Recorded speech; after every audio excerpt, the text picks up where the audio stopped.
गुनाहों का देवता पार्ट 13। तब क्या, वे तो सब है ही बुरे। अच्छा तो नाश्ता, पहले फल खाओ। और वह प्लेट में छील छील कर संतरा रखने लगी।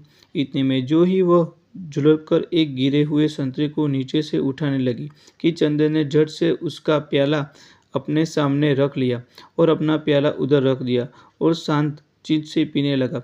संतरे की उसकी ओर बढ़ाते हुए जो ही उसे एक घूंट चाय ली तो वह चौंक कर बोली, अरे यह क्या हुआ? कुछ नहीं, हमने उसमें दूध डाल दिया। तुम्हें दिमागी काम बहुत रहता है।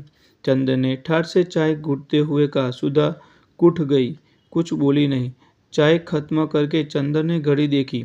अच्छा लाओ, क्या टाइप करवाना है? अब बहुत देर हो रही है। बस यहाँ तो 1 मिनट बैठना बुरा लगता है आपको। हम कहते हैं कि नाश्ते और खाने के वक्त आदमी को जल्दी नहीं करनी चाहिए। बैठिए ना। अरे तो तुम्हें कॉलेज की तैयारी नहीं करनी है?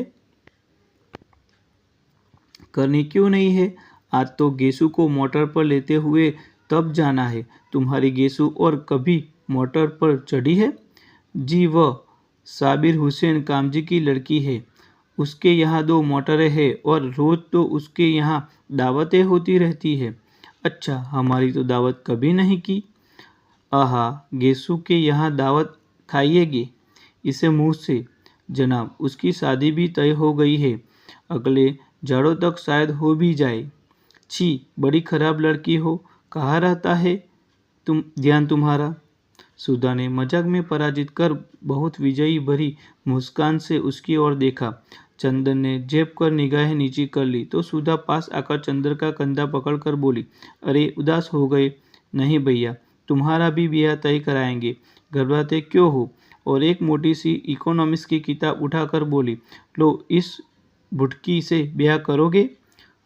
लो, बातचीत कर लो। तब तक मैं वह निबंध ले आऊँ। टाइप कराने वाला